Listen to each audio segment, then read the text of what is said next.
दोस्तों, इस नए वीडियो में आप सभी का स्वागत है। तो आज की इस नए वीडियो में हम लोग देखने वाले हैं आरआरबी जेई इलेक्ट्रॉनिक्स ब्रांच का सिलेबस क्या क्या होने वाला है।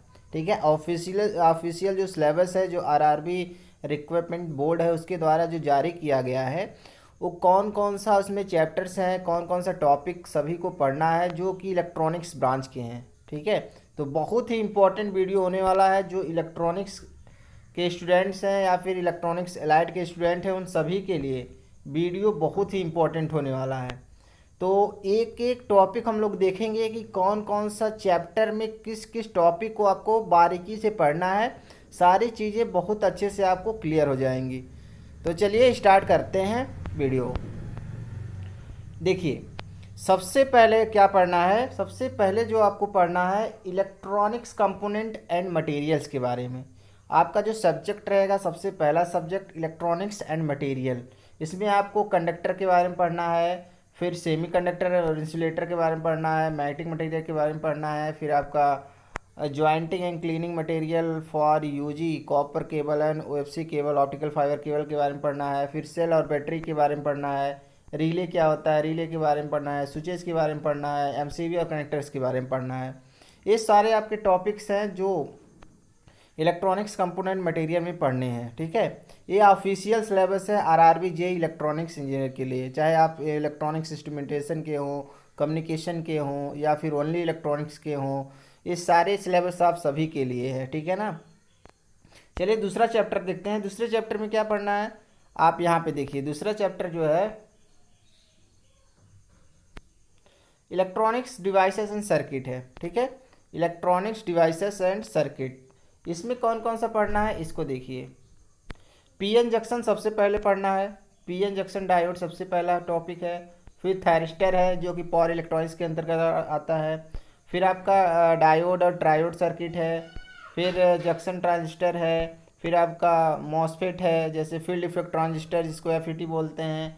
एम्पलीफायर है, ऑसिलेटर है, पावर सप्लाई है, मल्टी वाइब्रेटर है, कन्वर्टर है, रेक्टिफायर है, इन्वर्टर है, यूपीएस है, चॉपर है, ड्राइव्स है। ये सारे आपके टॉपिक्स हैं जो इलेक्ट्रॉनिक्स डिवाइसेस और सर्किट में आपको पढ़ना है।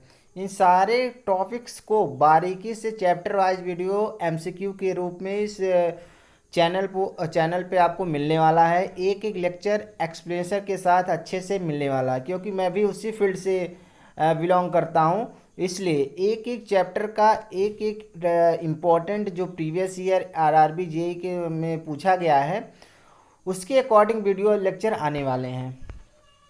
अगला जो आपका चैप्टर होने वाला है वो डिजिटल इलेक्ट्रॉनिक्स।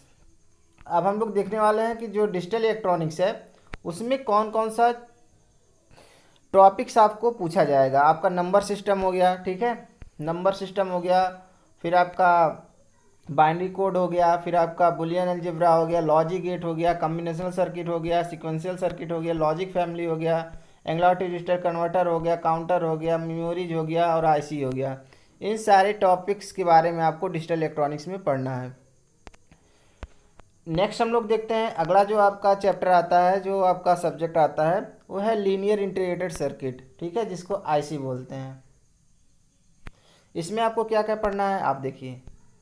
यहाँ पे आपको पढ़ना है इंट्रोडक्शन टू ऑपरेशनल एम्पलीफायर। ठीक है, ओपैम्प के बारे में पढ़ना है, लीनियर एप्लीकेशंस के बारे में पढ़ना है, non linear application, voltage regulator के बारे में पढ़ना है, टाइमर के बारे में पढ़ना है, और फेज लॉक्ड लूप जिसको पीएलएल बोलते हैं, पीएलएल, इसके बारे में आपको पढ़ना है। इस सारे टॉपिक्स आपको पढ़ने हैं। नेक्स्ट अगला जो चैप्टर आता है माइक्रो प्रोसेसर और कंट्रोलर के बारे में। आप यहाँ पे देखिए, micro processor and micro controller. इसमें आपको माइक्रो प्रोसेसर के बारे में पढ़ना है, फिर 8085 माइक्रो प्रोसेसर का वर्किंग कैसे काम करता है, सारी चीज़ें। फिर आपका असेंबली लैंग्वेज हो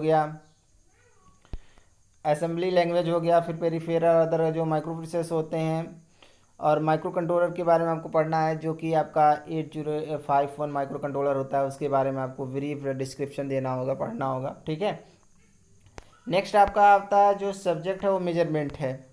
मेजरमेंट से बहुत अच्छे खासे क्वेश्चन पूछे जाते हैं। आप देखें इलेक्ट्रॉनिक मेजरमेंट, यहाँ से जो क्वेश्चन पूछे जाते हैं वो है आपका मेजरिंग सिस्टम हो गया, प्रिंसिपल ऑफ मेजरमेंट हो गया, फिर आपका मेथड ऑफ एक्सटेंशन हो गया, जो रेंज जो एमीटर होता है या वोल्टमीटर होता है उसके रेंज को कैसे एक्सटेंड किया जाता है, फिर आपका सीआरओ के बारे में पढ़ना है, एलसीडी के बारे में पढ़ना है, एलईडी पैनल के बारे में पढ़ना है, ट्रांसड्यूसर के बारे में पढ़ना है, फिर रेजिस्टेंस, इंडक्टेंस, कैपेसिटेंस मेजरमेंट के बारे में पढ़ना है, जो डिफरेंट डिफरेंट ब्रिजेज हैं जिनका यूज़ करके रेजिस्टेंस को मेजर किया जाता है, इंडक्टेंस को मेजर किया जाता है, कैपेसिटेंस को किस तरह से मेजर किया जाता है, सारी चीज़ें पढ़ना है। फिर आपका आता है पावर एनर्जी मीटर आता है, ठीक है, इसके बारे में आपको पढ़ना है। ये ऑफिशियल सिलेबस है आरआरबी जेई के लिए, इलेक्ट्रॉनिक्स के लिए, इलेक्ट्रॉनिक्स जो ब्रांच के स्टूडेंट हैं वो भी सेकेंड स्टेज के लिए, ठीक है। अगला जो आता है वो कम्युनिकेशन इंजीनियरिंग आता है। कम्युनिकेशन में क्या क्या पढ़ना है इसको देखिए, आप यहाँ पे देख सकते हैं। कम्युनिकेशन में पढ़ना है इंट्रोडक्शन बेसिक कम्युनिकेशन के बारे में पढ़ना है, फिर मॉड्यूलेशन तकनीक के बारे में पढ़ना है, मल्टीप्लेक्सिंग तकनीक के बारे में पढ़ना है, वेव प्रोपगेशन कैसे वेव जो है एक स्थान से दूसरे स्थान पर प्रोपोगेट करता है इसके बारे में पढ़ना है, ट्रांसमिशन लाइन के बारे में पढ़ना है, ओएफसी केबल के बारे में पढ़ना है, ऑप्टिकल फाइबर कम्युनिकेशन, फिर आपका पब्लिक एड्रेस सिस्टम क्या होता है, फिर इलेक्ट्रॉनिक्स एक्सचेंज के बारे में पढ़ना है, एडवांस कम्युनिकेशन के बारे में पढ़ना है, रेडार के बारे में पढ़ना है, रेडार कैसे काम करता है क्या होता है, सेलुलर और सैटेलाइट कम्युनिकेशन के बारे में पढ़ना है।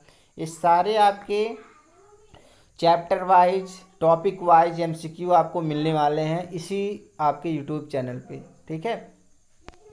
अगला जो आपका सब्जेक्ट है डेटा कम्युनिकेशन नेटवर्क के बारे में, आप यहाँ पे देखिए डेटा कम्युनिकेशन और नेटवर्क। इसमें आपका डेटा कम्युनिकेशन क्या होता है, हार्डवेयर इंटरफेस क्या होता है, इंट्रोडक्शन नेटवर्किंग डिवाइस क्या होती है, लोकल एरिया नेटवर्क और वाइड एरिया नेटवर्क क्या होता है, इंटरनेट का वर्किंग क्या होता है, वो इंटरनेट कैसे वर्क करता है, इसके बारे में आपको डेटा कम्युनिकेशन नेटवर्क में पढ़ना है, ठीक है। अगला जो आपका सब्जेक्ट है वो है आपका कंप्यूटर प्रोग्रामिंग। आप आरआरबी जेई का सिलेबस उठा के देखेंगे ना तो इसमें कंप्यूटर से भी अच्छे खासे क्वेश्चन पूछे जाते हैं, क्योंकि ऑफिशियल सिलेबस है। तो ऑफिशियल सिलेबस में अगर दिया है, चैप्टर वाइज दिया है, टॉपिक वाइज दिया है, तो ज़रूर क्वेश्चन पूछे जाते हैं। जब आप प्रीवियस ईयर देखेंगे आरआरबी जेई के लिए तो वहाँ पे आपको देखने को मिलेगा कि कंप्यूटर से भी क्वेश्चन पूछे गए हैं अच्छे खासे। चलिए, इसमें आपको क्या क्या पढ़ना है कंप्यूटर में, तो प्रोग्रामिंग कॉन्सेप्ट पढ़ना है, सी और सी प्लस प्लस के बारे में फंडामेंटल बेसिक कॉन्सेप्ट पढ़ने हैं, फिर आपका सी और सी प्लस प्लस ऑपरेटर्स पढ़ना है, कंट्रोल स्टेटमेंट पढ़ना है, फंक्शन पढ़ना है, फिर एरे स्ट्रिंग और पॉइंटर पढ़ना है, फाइल स्ट्रक्चर पढ़ना है, डेटा स्ट्रक्चर और डीबीएस पढ़ना है, ठीक है। ये सारे आपके टॉपिक्स हैं जो कंप्यूटर के अंतर्गत आपको पढ़ने हैं। अगला जो आपका लास्ट मोस्ट है आपका बेसिक इलेक्ट्रिकल इंजीनियरिंग, ठीक है। आप सभी को पता होगा, जो भी तैयारी अभी कर रहे हैं या फिर करने वाले हैं उनको पता होगा कि आपको इलेक्ट्रॉनिक्स के साथ साथ जो बेसिक इलेक्ट्रिकल्स के पार्ट होते हैं उसको भी पढ़ना होता है।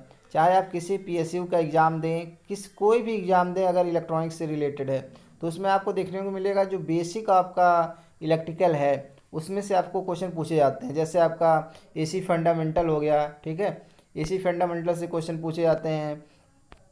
फिर आपका नेटवर्क हो गया, यहाँ से वो क्वेश्चन पूछे जाते हैं। फिर आपका 3 फेज पावर सप्लाई हो गया, यहाँ से क्वेश्चन पूछे जाते हैं। और कई सारे ऐसे एग्ज़ाम है जैसे आपका यूपीएमआरसी हुआ, डीएमआरसी हुआ, ऐसे एग्ज़ाम पे तो आपका मशीन से भी क्वेश्चन पूछे जाते हैं, ठीक है। लेकिन कुछ ऐसे एग्ज़ाम है जहाँ पे मोटर या मशीन से क्वेश्चन पूछे जाते हैं। बहुत कम ऐसे एग्ज़ाम है जहाँ पे पूछे जाते हैं। बाकी आपसे अपने कोर जो आपका सब्जेक्ट है उसको अच्छे से प्रिपेयर कीजिए। तो अब जो आपका जो बेसिक इलेक्ट्रिकल इंजीनियरिंग है इसमें आपको क्या क्या पढ़ना है, यहाँ देखिए। डीसी सर्किट के बारे में पढ़ना है, एसी फंडामेंटल के बारे में पढ़ना है, इलेक्ट्रोमैग्नेटिक फील्ड के बारे में पढ़ना है, थर्मल और chemical effect of current, electric current के बारे में पढ़ना है, फिर अर्थिंग इंसुलेटर के बारे में पढ़ना है, मेंटेनेंस कैसे होता है, फिर टेस्टिंग क्या होती है, इन सारे टॉपिक्स के बारे में आपको पढ़ना है। तो ये हो गया आपका इलेक्ट्रॉनिक्स इंजीनियरिंग के लिए। इलेक्ट्रॉनिक्स एंड एलाइड स्टूडेंट जो हैं उनके लिए ऑफिशियल सिलेबस जो आरआरबी के द्वारा जारी किया गया है। तो उम्मीद करते हैं वीडियो लेक्चर आपके लिए बहुत ही इम्पोर्टेंट होगा, बहुत ही मोस्ट इम्पॉर्टेंट होगा, क्योंकि आपको जब सिलेबस पता रहेगा किसी भी एग्ज़ाम का तो उसके अकॉर्डिंग आप उस एग्ज़ाम की प्रिपरेशन बहुत अच्छे से कर पाएंगे। अगर आपको सिलेबस ही नहीं पता होगा कि क्या क्या क्वेश्चन पूछे जाएंगे, कौन कौन से टॉपिक्स उससे पूछे जाएंगे, तो आप तैयारी उतने अच्छे से नहीं कर पाएंगे।